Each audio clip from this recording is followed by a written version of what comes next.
Сәлеметсіздер оқушылар. Бүгінгі біздің тақырыбымыз зарядтың орын ауыстыру кезіндегі электр өрісінің жұмысы. Демек, бүгін электр өрісінің жұмысы А деген ұғымды өтеді екенбіз. Және потенциал, электр өрісінің потенциалы, және электр өрісінің потенциалдар айырымы. Потенциалдар айырымы бізде кернеу деген ұғымды береді бүгін балалар. Ендеше сабағымызды жалғастырамыз. Бүгінгі сабақтағы оқуымыздың мақсаты нүктелік зарядтың электр өрісінің потенциалы мен жұмысын есептейді екенбіз. Енді алдарыңызда мынандай бір суреттер берілген. Бір текті электр өрісінің зарядтың орын ауыстыру кезінде атқаратын жұмысы. Мына нәрсеге қарайық енді. Мынау бізде бір текті өріс. Қарасаңдар, мына бізде пластина болатын болса, барлығы оң заряд, мына жағы бізде теріс заряд. Онда нүктелік зарядтан бізде жан жаққа тарушы еді ғой электр өрісі, күш сызықтар. Мына жерде барлығы параллель кетеді екен. Бұл бізде бір текті электр өрісі болып есептеледі. Енді мынандай бір ұғыммен таныстырғым келіп отыр. Егер де мына бір ара қашықтықта бүйтіп белгілеп сызып шығатын болсам, осы ара қашықтықтағы үтір сызықтарды байқап отырсыздар, осы бізде эквипотенциал бет деп аталады. Егер де заряд мына нүктеден мына нүктеге қозғалатын болса, онда заряд бізде электр ешқандай жұмыс атқармайды екен. Өйткені ол жерде оның потенциалы бірдей. Потенциал бірдей болатын болса, ол орын ауыстырып жатса да жұмыс атқарылмайды. Олардың потенциалдар айырымы бөлек болған кезде бізде балалар жұмыс атқарылады екен. Мысалы, мына нүктеден мына нүктеге орын ауыстыратын болса, онда бізде жұмыс атқарылады екен. Енді мен өзім сызғандарымды алып тастайын, және мына суреттегіге назар аударыңыздар. А нүктесінен С нүктесіне және С-дан Б нүктесіне орын ауыстыратын болса, немесе А-дан Б-ға орын ауыстыратын болса, екеуінің атқарған жұмысы бірдей болады. Мына жерде қарасаңыздар, А-сы және С-Б. Бұл векторлар бізде ұзын болып көрініп тұр ғой, бірақ соңғы нәтиже ол бізде бірдей болып тұр. Демек, олардың атқаратын жұмыстар бізде бірдей болады екен. Енді мына формулаға назар аударыңыздар. А тең F көбейтілген S деген бізде формула бар. Жұмыс және көбейтесің оның орын ауыстыруына.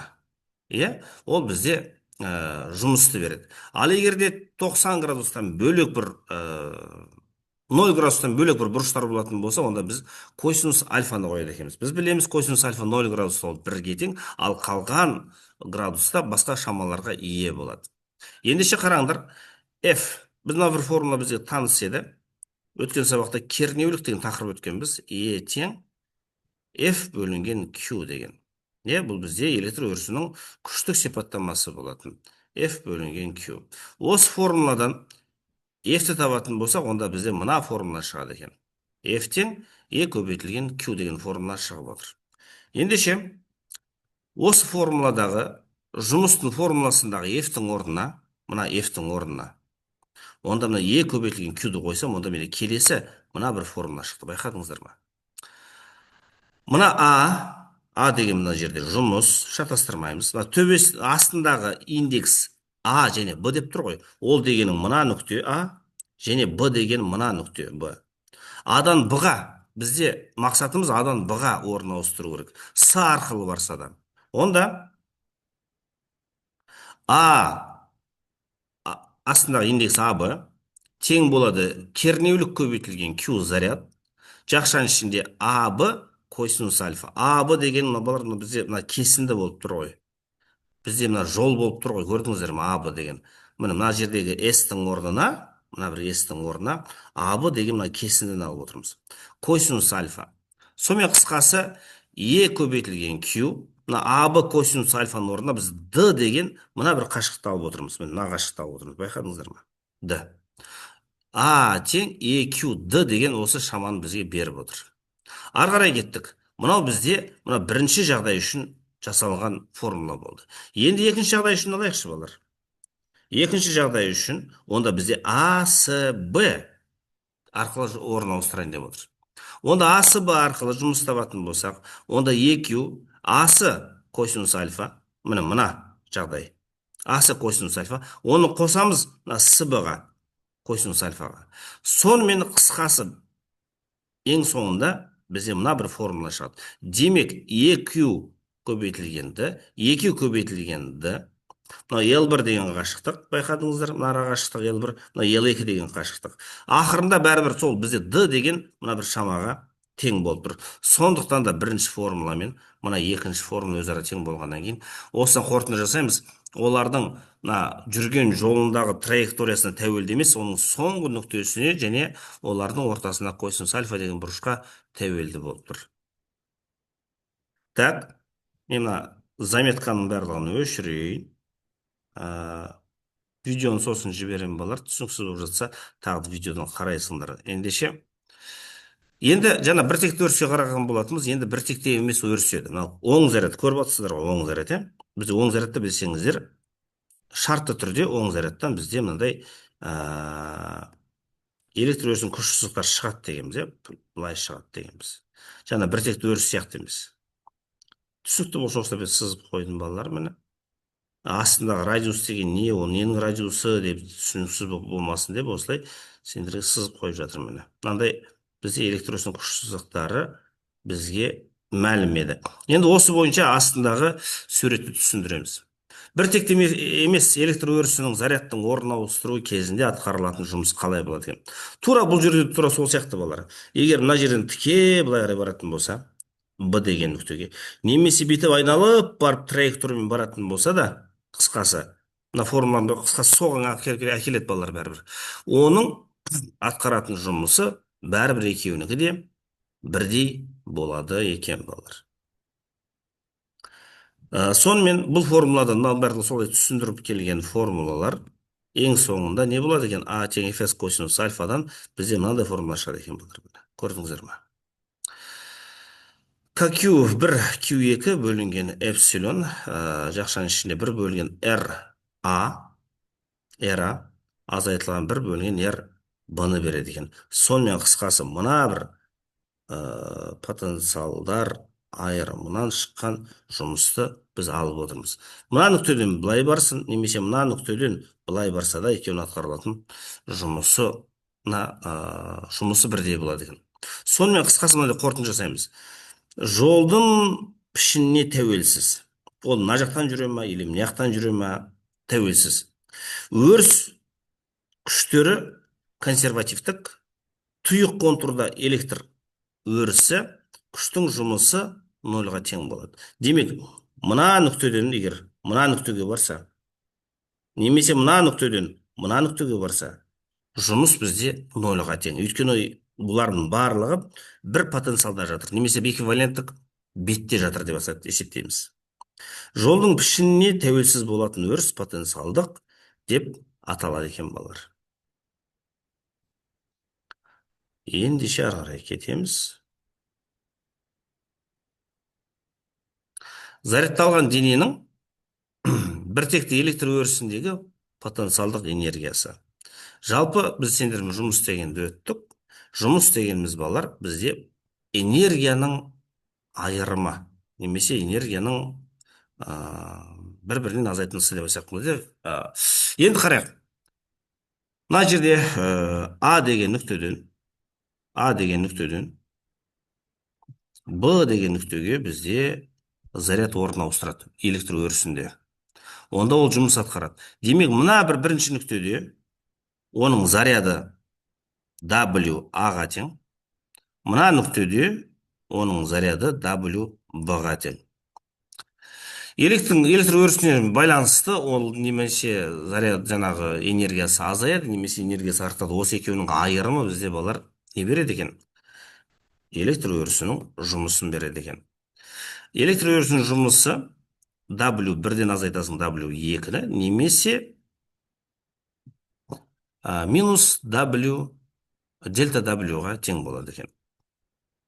Осыны жазсақ болады формулаға, немесе мынаны жазсаңыздар болады, немесе мына бір формулаларды жазып алсақ болады екен. Мына жерде егер D1 болатын болса, ол бірінші жағдайдағы QE D1 болатын болса, бірінші жағдайдағы потенциалдық энергия, QE D2 болатын болса, екінші жағдайда потенциалдық энергия. Бір-бірін азайтсақ, онда бізде жұмысты береді екен. Жазып болсаңыздар, онда келесі слайдқа көшейін.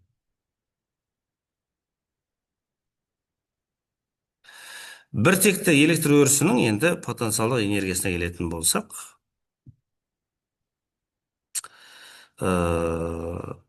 потенциалдық энергия тең фи көбейтілген Q болатын болса, енді бұл не екен балалар? Фи деген бізде потенциал. Мысалы, мына бір нүктедегі оның потенциалы болсын. Мына бір нүктедегі оның потенциалы болсын. Потенциал дегеніміз, балалар, электр өрісінің энергетикалық сипаттамасы.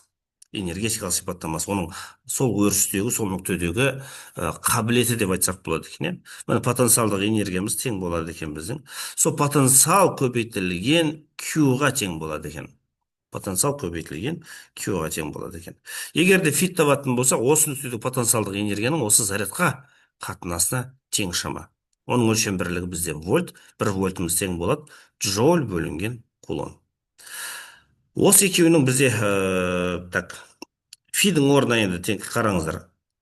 Потенциалдық энергия бөлінген Q дедік қой. Потенциалдық энергия бізде алдыңғы слайдта жазылған еді.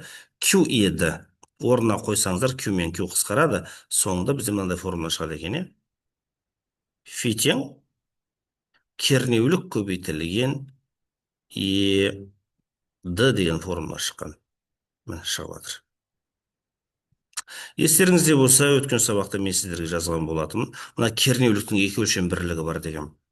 Біріншісі ньютон бөлінген кулон болса, егер мына формуладан ені тапсақ, онда фиді бөлеміз д-ға. Содан екінші өлшем бірлігі шығады екен оның. Вольт бөлінген метр деген екінші өлшем бірлігі шықты. Осы жақтан шығады екен екінші өлшем бірлігі. Осы жердегі, енді жұмыс табатын болсақ, минус QE, D2 азайтылған D1 болатын болса, осы жердегі фи деген балалар бізде, фи1 және фи2 дегеніміз бізде кернеуді береді екен. Демек, кернеу дегеніміз тең. Өткен 90-да өткен болатынбыз, фи1 азайтылған фи2-ге тең болады екен. Потенциалдарының айырымы бізге кернеуді береді деп сабақтың басында айтқан болатынмын. Оды потенциалдар айырым десек те болады, немесе кернеу десек те болады екен. Ал ары қарай кетті ендеше. Нүктелік заряд тудыратын біртекті электр өрісінің потенциалы. Біз кернеуліктің формуласын білетінбіз, E тең KQ бөлінген эпсилон R квадрат. Ал фидің формуласы бізде E көбейтілген D болатын болса, енді D дегеніміз осы жердегі ана екі зарядтың арасындағы арақашықтық R мен ауыстырып жіберсек, онда D тең R-ге болады екен. Фи тең К үлкен Q болып жатыр. Нүктелік зарядты бөлінген эпсилон R. Енді бастап сабақта айтқан едім балалар сендерге эквипотенциал беттер деп. Мынаны әр кругты көріп тұрмыз ғой, шеңберді. Әр шеңбер бізде эквипотенциал бет болып есептеледі екен. Осы эквипотенциал бетте балалар әр қайсысында жеке бізде потенциалдары бірдей болады екен. Сол үшін бізде жұмыс не істелмейді екен, атқарылмайды екен балалар. Так, ендеше бір есептің шығаруына назар аударайық. Кернеулігі 6 көбейтілген оның 5 дәрежесі ньютон бөлінген кулон болатын біртекті электр өрісінде 7 көбейтілген оның 8 дәрежесі кулон заряд кернеулік сызықтарында 8 см қашықта 60 градус бұрышпен қозғалады. Мына суреттегідей. Осы зарядтың өрістегі орын ауыстырудың жұмысын анықтаңыз дейді. Енді қараңыздар. Міне берілген жаздық. E тең 6 көбейтілген оның 5 дәрежесі. S тең 8 көбейтілген 12 дәрежесіндегі метр қашықтық екен. Q берілген бізде заряд 7 көбейтілген 18 дәрежесіндегі кулон, және альфа бұрыш бізде 60 градусқа тең екен. Енді қараңыздар, бізде тең болады. Бірден формуласын жасақ, EQS косинус альфа. E тең немесе QD. Мына арақашықтық бізде D болады. Егерде мына арақашықтығын есептейтін болсақ, S арқылы, онда бізде косинус альфаға тең болады екен. Енді орнына сан мәндерін қойық. E деген бізде 6 көбейтілген 5 дәрежесі.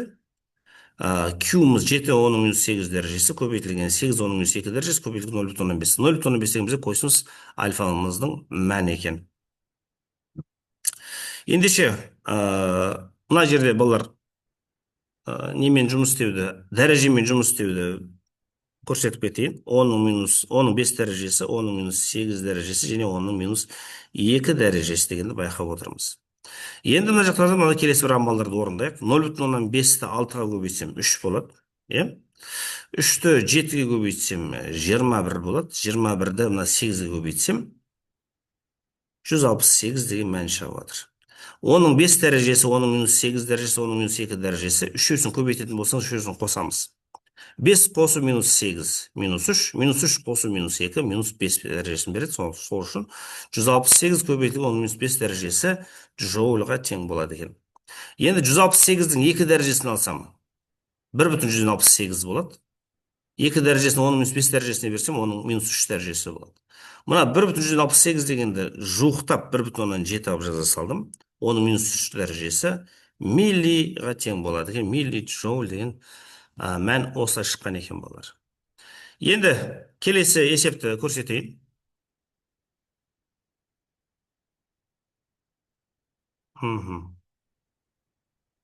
Келесі есепте не айтылған екен?